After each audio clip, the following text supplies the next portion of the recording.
Former Prime Minister, the late Raila Odinga, appeared to eclipse this year's Mashujaa Day celebrations, which were largely dedicated to honoring his legacy.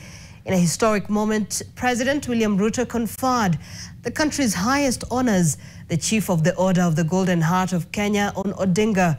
In heartfelt tribute, President Ruto lauded Odinga's immense contributions to national development, particularly in the area of infrastructure, describing him as one of Kenya's greatest heroes. NTV's David Mudhoka reports on a Mashujaa Day that even in death saw Raila Odinga take the center stage.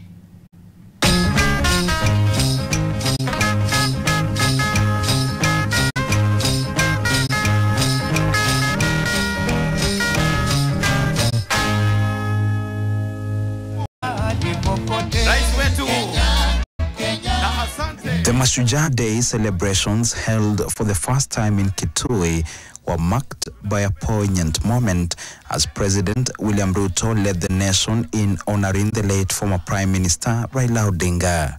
It is for this reason, fellow citizens, in his solemn memory, that I invite us all to now stand and observe a moment of silence in honor and celebration of his remarkable life and service to our great country, our continent, and to humanity. The crowd at Ithokwe Stadium observed a minute of silence in memory of Raila before Ruto made the historic announcement that will seal Raila's name in Kenya's annals. And through the authority vested in me as president, I have today posthumously conferred upon the Right Honorable Raila Odinga the highest honor of the Republic, the Chief of the Order of the Golden Heart of Kenya.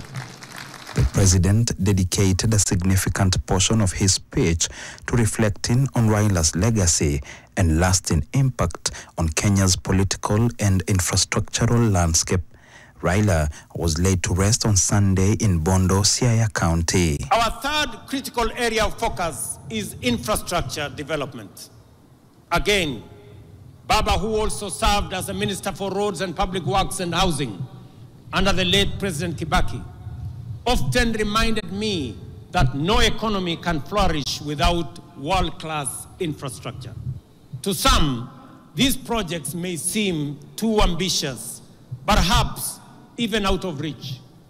But this is precisely where bold, visionary, and heroic leadership comes into play, the kind that Raila Odinga embodied. The late leader was also honored through artistic performances, including a poem recited by children at the event. In a moving moment, the children formed Raila's name on the stadium grounds in a well-choreographed routine that drew thunderous applause. As a final musical tribute, Raila's favorite song, Farewell Jamaica, was played alongside several others released in his memory. From Kisumu shores to city lights, you dreamed of peace and equal rights. It was against this emotional backdrop that President Ruto, joined by visiting heads of state and government, called on Kenyans to carry forward Raila's legacy. Fellow citizens, I recall that when I spoke during Raila Odinga's state funeral, I wondered, where will another Raila come from?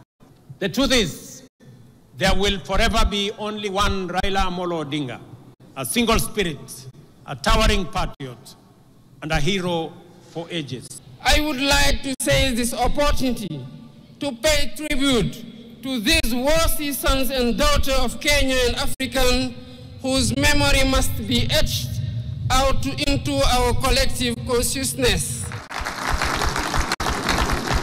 With the topmost state recognition, Raila Odinga's name is not just written in the country's Hall of Fame, but also in its history. David Mudhoka, NTV, from Ithokwe Stadium in Kitui.